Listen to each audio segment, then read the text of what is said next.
SY BCom semester 4 આવકવેરામાં આપણે chapter number 3 એમાં આગળ 10 દાખલા જોઈ ગયા. બરાબર. હવે દાખલા નંબર 11 જોઈએ. તો દાખલા નંબર 11 માટે આપણે એની રકમ જોઈએ દાખલા નંબર 11 ની રકમ. શ્રી કિરણ પ્રજાપતિની આવકની નીચે આપેલી વિગતો પરથી આકારણી વર્ષ 2018-19 માટે અન્ય સાધનોની આવકના શીર્ષક હેઠળની કરપાત્ર આવકની ગણતરી કરો. બરાબર. એમાં નીચેના વ્યવહારો આપેલા છે. પહેલું આપેલું છે બેંક ડિપોઝિટ પર વ્યાજની આવક ગ્રોસ આપી છે 31,250. બરાબર. એના પછી કીધું છે બીજું, ભારતીય કંપનીના ઇક્વિટી શેરો પર મળેલ ડિવિડન્ડ 32,500. એના પછી ત્રીજું કીધું છે ભારતીય કંપનીના પ્રેફરન્સ શેર પર મળેલા ડિવિડન્ડ 40,000. એના પછી ચોથું કીધું છે કારખાનાના મકાન અને યંત્રોનું સંયુક્ત ભાડું 87,500. એના પછી પાંચમું કીધું છે જમીન ભાડાની આવક 7,500. એના પછી છઠ્ઠું કીધું છે સંચાલક તરીકે બોર્ડની સભામાં હાજરી અંગે ફી 75,000. એના પછી સાતમું કીધું છે ઘોડદોડમાં લાગેલ ઇનામ 1,25,000.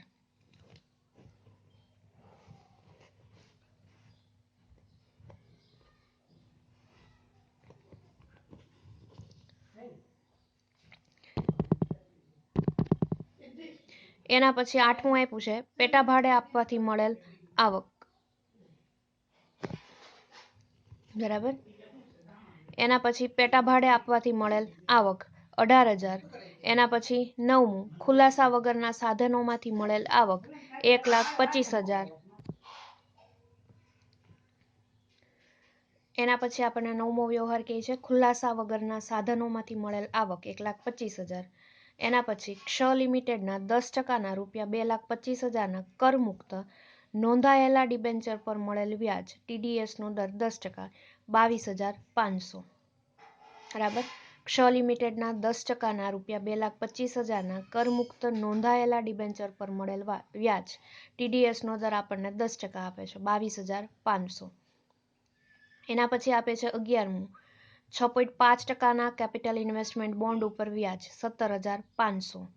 એના પછી 12મું આપે છે લોટરીના ઇનામ કાઉસમાં કહે છે 30%ના દરે ટીડીએસ બાદ કર્યા બાદ મળેલ રકમ 1,75,000. બરાબર. 12મો વ્યવહાર આપણને કહે છે લોટરીના ઇનામ 30%ના દરે ટીડીએસ બાદ કર્યા બાદ મળેલ રકમ 1,75,000. ભલે બાદ કર્યા પહેલા હોય કે ગમે એ હોય પણ આપણે આનો ટીડીએસ દર કરવાનો થશે 1,75,000 ગુણ્યા 100/70, કારણ કે ટીડીએસનો દર કેટલો છે તો કે 30%. બરાબર. એના પછી શ્રી કિરણ પ્રજાપતિએ નીચે જણાવેલ ખર્ચા કપાત તરીકે બાદ મેળવવા માટે રજૂઆત કરી હતી. બરાબર. એમાં પહેલું કહે છે પ્રેફરન્સ શેરોમાં રોકાણ કરવા માટે લીધેલી લોન પર ચૂકવેલ વ્યાજ ₹15,000. હવે આપણને ખબર છે કે ભારતીય શેરોમાં ડિવિડન્ડ હોય અથવા તો શેર હોય. બરાબર. એનું ડિવિડન્ડ છે કેવું છે તો કે કરમુક્ત છે. તો એના માટે લોન લીધેલી હોય તો એ વ્યાજ છે આપણને ખાસ કપાત તરીકે બાદ મળતું નથી. એટલે પ્રેફરન્સ શેરમાં રોકાણ કરવા માટે લીધેલી લોન પર ચૂકવેલું વ્યાજ 15,000. એના પછી બીજું આપે છે કારખાનાના મકાન અને યંત્રો અંગે ઘસારો ₹50,000. ત્રીજું કીધું છે ક્ષ લિમિટેડના ડિબેન્ચરમાં રોકાણ કરવા માટે લીધેલ લોનનું વ્યાજ ₹6,250. ચોથું કીધું છે લોટરીની ટિકિટો અંગેના ખર્ચા ₹5,250. ઉપરોક્ત વિગતો પરથી આકારણી વર્ષ 2019-20 માટે તેમની અન્ય સાધનોની આવકના શીર્ષક હેઠળની કરપાત્ર આવકની ગણતરી કરો. બરાબર. આ દાખલા નંબર 11ની રકમ છે. દાખલા નંબર 11 માટે આપણે ગણતરી કરીએ એ પહેલાં આપણે રકમ ઉપર ટોટલી જે રકમ આપી છે એના ઉપર ફોકસ કરીએ અને એ રકમ સામે રાખીને આપણે ગણતરી શરૂ કરીએ.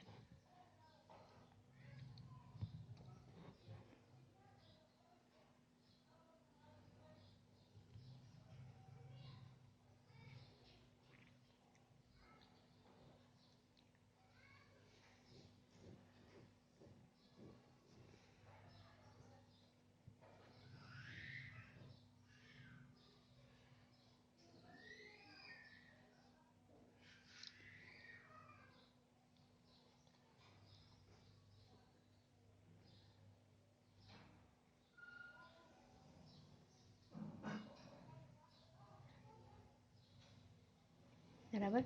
આગળની રકમ પર ફોકસ કરીએ.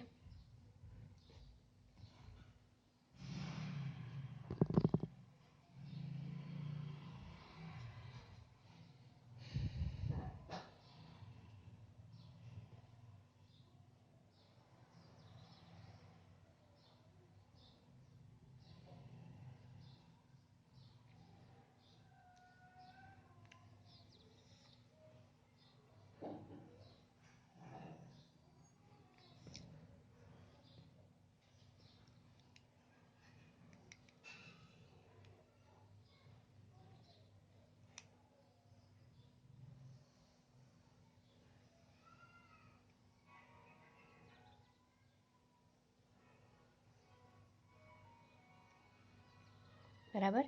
દાખલા નંબર 11ની શરૂઆત કરીએ.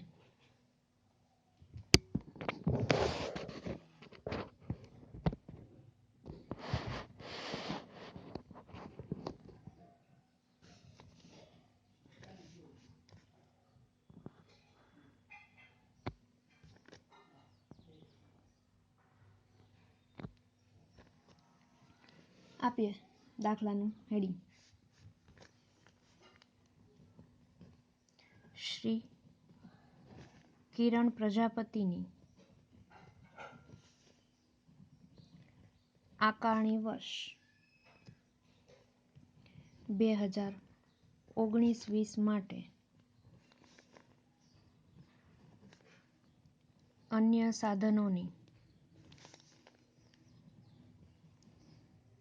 આવકના શીર્ષક હેઠળ કરપાત્ર આવકની ગણતરી. પાછલું વર્ષ થશે 2018-19. આકારણી વર્ષ થશે 2019 ને 20. વિગત, રકમ અને રકમ. એક પછી એક છે વ્યવહારો જોતા જઈએ અને આપણે ગણતરી કરતા જઈએ. સૌથી પહેલું આપ્યું છે આપણને કિરણ પ્રજાપતિની આવકની નીચે આપેલી વિગતો પરથી આકારણી વર્ષ 2018-19 માટે અન્ય સાધનોની આવકના શીર્ષક હેઠળની કરપાત્ર આવકની ગણતરી કરો. એમાં પહેલું કીધું છે બેંક ડિપોઝિટ પર વ્યાજની આવક ગ્રોસ. તો લઈ લઈએ પહેલું. બેંક ડિપોઝિટ પર વ્યાજની આવક આપણને ગ્રોસ આપી છે તો ગ્રોસે ગ્રોસ લઈ લઈશું. બરાબર. કેટલી? 31,250 આપી છે. એના પછી બીજો વ્યવહાર છે ભારતીય કંપનીના ઇક્વિટી શેર પર મળેલ ડિવિડન્ડ 32,500. આપણને ખબર છે કે ભારતીય કંપનીના ઇક્વિટી પર મળેલું ડિવિડન્ડ છે એ સંપૂર્ણપણે કરમુક્ત છે એટલે એ આવશે નહીં.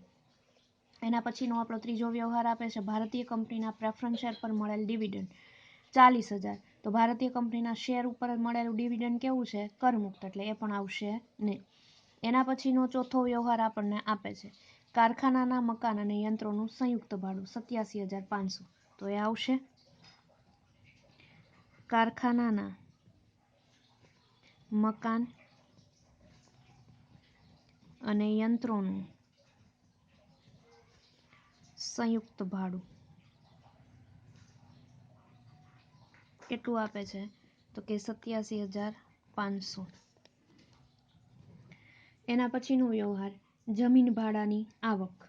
બરાબર. 7,500. તો એ આવશે જમીન ભાડાની આવક કેટલી આપે છે? 7,500. એના પછી ચોથો લઈ લઈએ. છઠ્ઠો વ્યવહાર કે છે આપણને સંચાલક તરીકે બોર્ડની સભામાં હાજરી અંગે ફી. તો એ આવશે સંચાલક તરીકેની ફી કેટલી આપે છે? તો કે 75,000. એના પછીનો વ્યવહાર સાતમું ઘોડદોડમાં લાગેલ ઇનામ 1,25,000. તો એ આવશે ઘોડદોડમાં લાગેલ ઇનામ આપે છે 1,25,000. એના પછી છઠ્ઠું 8મો વ્યવહાર કહે છે આપણને પેટા ભાડે આપવાથી મળેલ આવક 18,000 આપી દઈએ. પેટા ભાડે આપવાથી મળેલ આવક 18,000. એના પછીનો વ્યવહાર જોઈએ ખુલાસા વગરના સાધનોમાંથી મળેલ આવક, તો એ આવશે ખુલાસા વગરના સાધનોમાંથી મળેલ આવક આપે છે આપણને 1,25,000.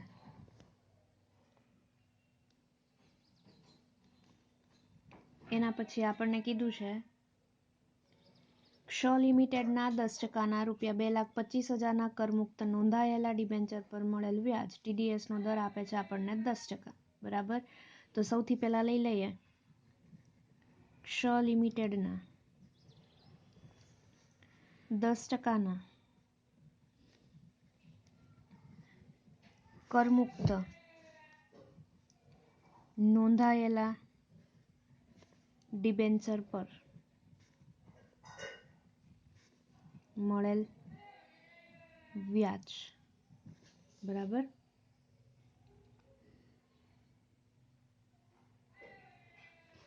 તો ક્ષ લિમિટેડના ડિબેન્ચર આપે છે કેટલા, તો કે જો અહીંયા ડાયરેક્ટ આપણને મળેલું વ્યાજ જ છે તો આપણે મળેલ વ્યાજ ઉપર જ TDS આપી દઈશું. બરાબર. 22,500 ગુણ્યા 100/10%નો કર કપાત TDS છે એટલે આપણને અહીંયા લખીશું 90. બરાબર. એટલે થશે 22,500 ગુણ્યા 100/90 એટલે આપણી પાસે 25,000 રૂપિયા થશે. એના પછીનો 11મો વ્યવહાર આપણને કહે છે 6.5%ના કેપિટલ ઇન્વેસ્ટમેન્ટ બોન્ડ ઉપર વ્યાજ. બરાબર. તો કેપિટલ ઇન્વેસ્ટમેન્ટ બોન્ડ ઉપરનું વ્યાજ છે એ સંપૂર્ણપણે કરમુક્ત છે એટલે એ આવશે નહીં. એના પછીનો વ્યવહાર આપણને કહે છે લોટરીના ઇનામ. બરાબર. જેમાં કાઉસમાં કહે છે 30%ના દરે TDS બાદ કર્યા બાદ મળેલ રકમ. બરાબર. TDS બાદ કર્યા બાદની રકમ હોય તોય અહીંયા કઈ તો કે કર બાદની જે વેપારી જામીનગીરી છે બરાબર, તો એના ઉપર ગ્રોસિંગ અપ કરવું પડે, ભલે કર બાદ કર્યા પછીની હોય. તો અહીંયા આપી દઈએ આપણો 9મો વ્યવહાર લોટરીના ઇનામનું મળેલ રકમ. બરાબર. રકમ કેટલી આપી છે 1,75,000. ગ્રોસિંગ અપ કરવું પડશે. 100/30 આપ્યું છે તો આપણે અહીંયા લેવાનું થશે 70. બરાબર. 1,75,000 ગુણ્યા 100/70 એટલે આપણને મળશે 2,50,000. બરાબર. એના સિવાય હવે કઈ વ્યવહાર નથી. બરાબર. તો આપણે ગ્રોસ આવકનો ટોટલ કરીએ. કુલ ગ્રોસ આવક 31,250 plus 87,500 plus 7,500 plus 75,000 plus 1,25,000 plus 18,000 plus 1,25,000 plus 25,000 અને 2,50,000 ટોટલ કરીએ.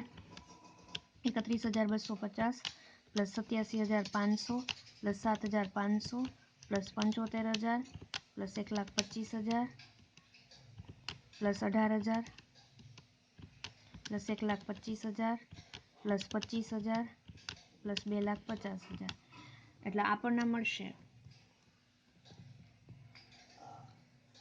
7,44,250. બરાબર. કુલ ગ્રોસ આવક આપણને કેટલી મળે છે 7,44,250. બરાબર. એમાંથી આપણે બાદ કરવાની રહેશે બાદ ખાસ કપાત. બરાબર. અને ખાસ કપાત માટે આપણે નીચેના વ્યવહારો જોઈએ. એમાં એવું કીધું છે કે ઉપરોક્ત વિગતો પરથી કિરણ પ્રજાપતિએ નીચે જણાવેલ ખર્ચા કપાત તરીકે બાદ મેળવવા માટેની રજૂઆત કરી હતી. પહેલું કહે છે પ્રેફરન્સ શેરમાં રોકાણ કરવા માટે લીધેલ લોન પર ચૂકવેલું વ્યાજ. હવે પ્રેફરન્સ શેરનું ડિવિડન્ડ કર મુક્ત હોય તો એના માટે લીધેલ લોન વ્યાજ છે એ બાદ મળે નહીં. એના પછી બીજું કહે છે કારખાનાના મકાન અને યંત્રો અંગે ઘસારો, તો એ આપણને બાદ મળે. બરાબર. આપી દઈએ.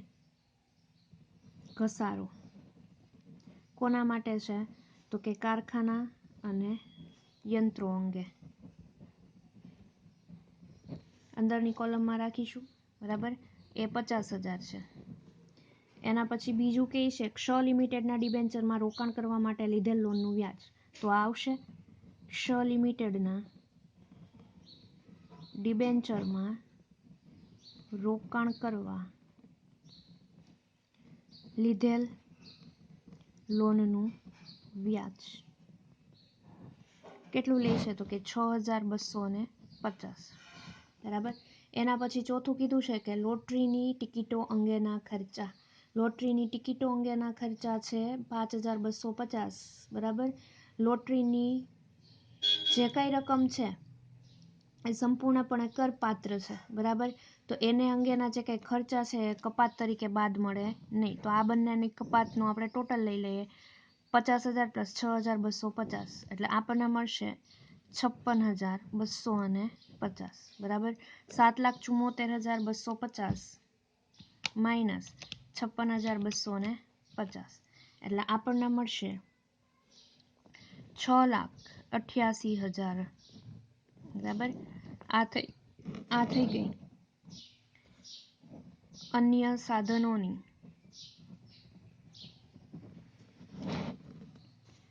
કરપાત્ર આવક, બરાબર. કેટલી થઈ? તો કે 6,88,000, બરાબર. આ થઈ ગયો આપણો દાખલા નંબર 11. હવે એના પછી આપણે દાખલા નંબર 12 જોઈએ. તો એના માટેની આપણે રકમ જોઈએ. દાખલા નંબર 12 માટે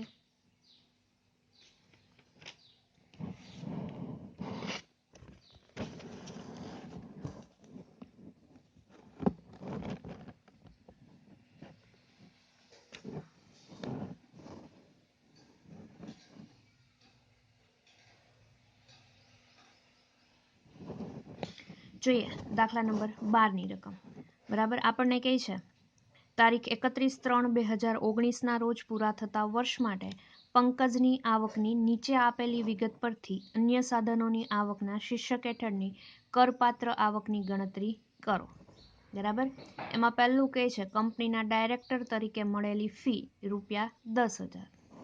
એના પછી બીજું આપે છે બેંક ડિપોઝિટ પરનું વ્યાજ 3,000, બરાબર.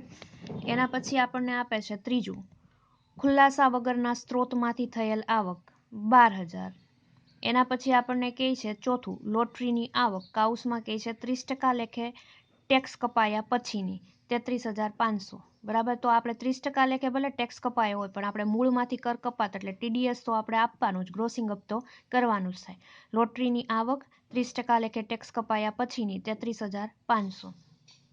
એના પછી પાંચમું પુસ્તક લેખનની રોયલ્ટી 11,000. એના પછી છઠ્ઠું સેમિનારમાં ભાષણ અંગે મળેલ આવક 5,000. એના પછી સગાને આપેલ લોન અંગે મળેલ વ્યાજ 7,000.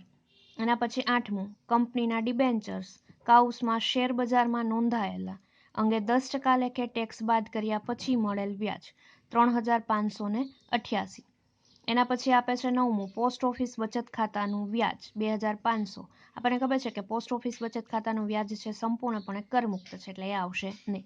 એના પછી આપે છે 10મું ગોલ્ડ મોનેટાઇઝેશન સ્કીમ હેઠળ ડિપોઝિટ સર્ટિફિકેટનું વ્યાજ 9,000. એ પણ સંપૂર્ણપણે કરમુક્ત છે એટલે એ આવે નહીં. એના પછી 11મું કહે છે સરકારી જામીનગીરીઓનું વ્યાજ 2,200, બરાબર. અને એના પછી પોસ્ટ ઓફિસની માસિક આવક યોજનાનું વ્યાજ 33,000. તેમણે લખેલ પુસ્તકની હસ્તપ્રત ટાઈપ કરાવવા અંગે ₹3,000નો ખર્ચ થયો હતો, બરાબર. આ થઈ ગઈ દાખલાની રકમ. આપણે પંકજની આવકના ગણતરી કરવાની છે, બરાબર. રકમ પર ફોકસ કરીએ અને પછી દાખલા નંબર 12 માટે આપણે ગણતરી કરીએ.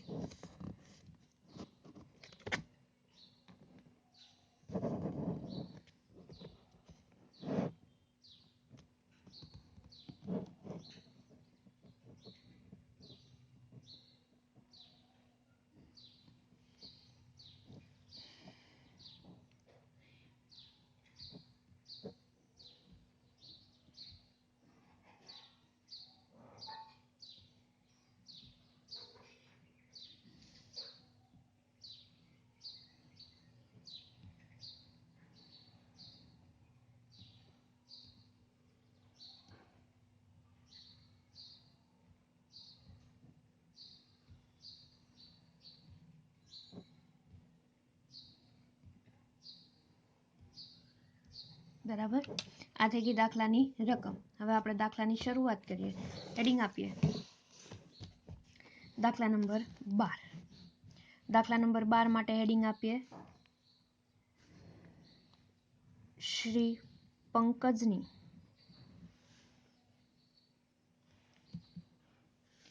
આકારણી વર્ષ 2019-20 માટે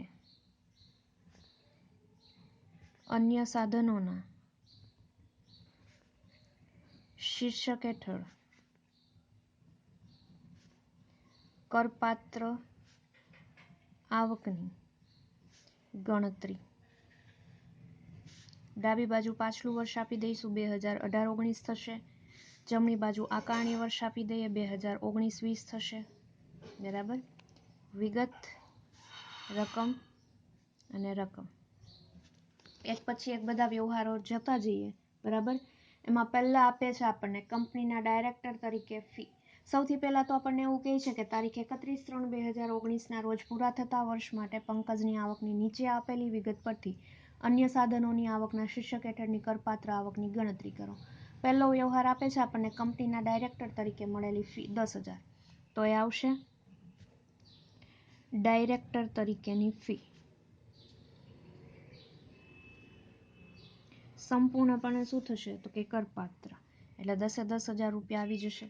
એના પછીનો બીજો વ્યવહાર કે છે બેંક ડિપોઝિટ પરનું વ્યાજ, તો એ પણ આવશે બેંક ડિપોઝિટ પરનું વ્યાજ 3,000. એના પછી ત્રીજો વ્યવહાર કે છે ખુલાસા વગરના સ્ત્રોતમાંથી થયેલ આવક, તો એ આવશે ખુલાસા વગરના સ્ત્રોતમાંથી થયેલ આવક. કેટલી આપે છે તો કે 12,000. બરાબર, એ આવશે. એના પછી ચોથું લોટરીની આવક. કાઉસમાં કીધું છે 30% લેખે ટેક્સ કપાયા પછીની 33,500, પણ આપણે તોય ગ્રોસિંગ અપ કરવાનું થશે. લોટરીની આવક. બરાબર, રકમ આપી છે આપણને 33,500. 33,500 ગુણ્યા 100/, 30% લેખે કીધું છે એટલે આપણે કરવો પડશે 70. બરાબર, 33,500 ગુણ્યા 100/70 એટલે આપણને મળશે 47,857. કર બાદ કીધું હોય તોય આપણે ગ્રોસિંગ અપ તો કરવાનું થશે. બરાબર, એના પછીનો પાંચમો વ્યવહાર પુસ્તક લેખનની રોયલ્ટી. એ આવશે પુસ્તક લેખનની રોયલ્ટી. કેટલા રૂપિયાની આપે છે 11,000ની પૂરેપૂરી આવશે. એના પછી છઠ્ઠો વ્યવહાર છે સેમિનારમાં ભાષણ અંગે આવક. બરાબર, એ આવશે સેમિનારમાં ભાષણ અંગે મળેલ આવક. કેટલી છે તો કે 5,000. એના પછીનો સાતમો વ્યવહાર આપે છે સગાને આપેલ લોન અંગે મળેલ વ્યાજ. એ આવશે સગાને આપેલ લોન અંગે મળેલ વ્યાજ. કેટલું આપે છે તો કે 7,000.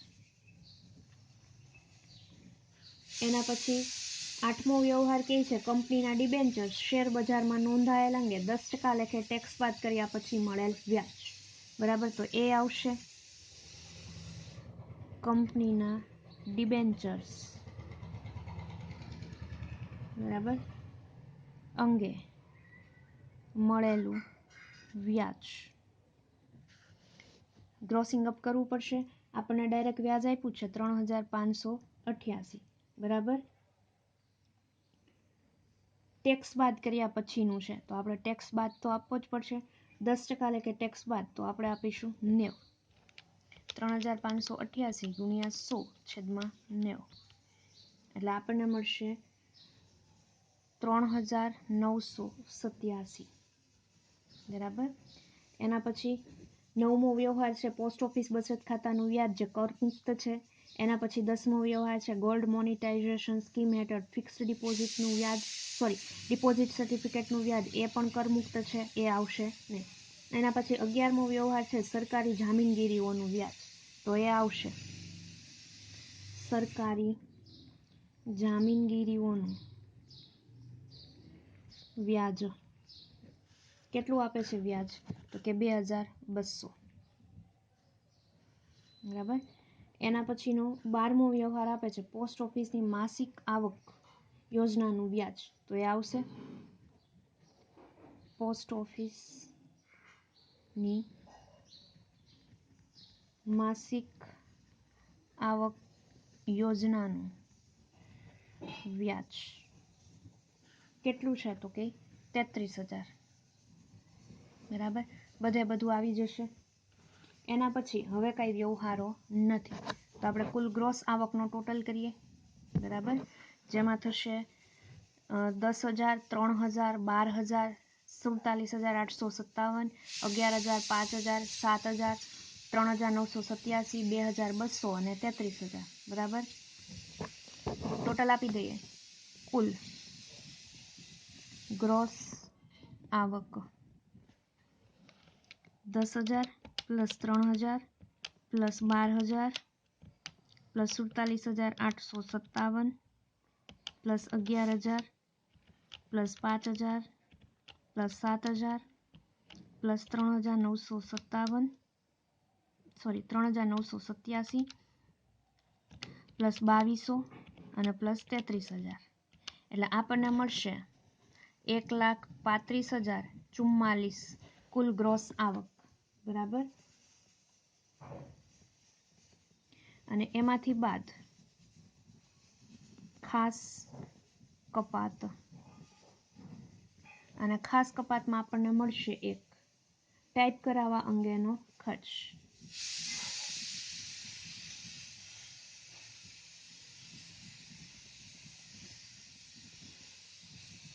કેટલા રૂપિયાનો? તો નીચે કહે છે તેમણે લખેલ પુસ્તકની હસ્તપ્રત ટાઈપ કરાવવા અંગે ₹3,000નો ખર્ચ થયો હતો, તો બાદ 3,000 મળશે. બરાબર. 1,35,044 માઇનસ 3,000 એટલે આપણને મળશે 1,32,044 રૂપિયા. બરાબર. 1,32,044. આ થઈ ગઈ અન્ય સાધનોની કરપાત્ર આવક. બરાબર. 1,32,044 રૂપિયા. અહીંયા આપણે દાખલા નંબર 12 નો જવાબ મળે છે 1,32,044 અન્ય સાધનોની કરપાત્ર આવક થશે. બરાબર. આ દાખલા નંબર 12 અહીંયા પૂરો કરીએ છીએ. દાખલા નંબર 13 આપણે નેક્સ્ટ વિડીયો લેક્ચરમાં જોઈશું.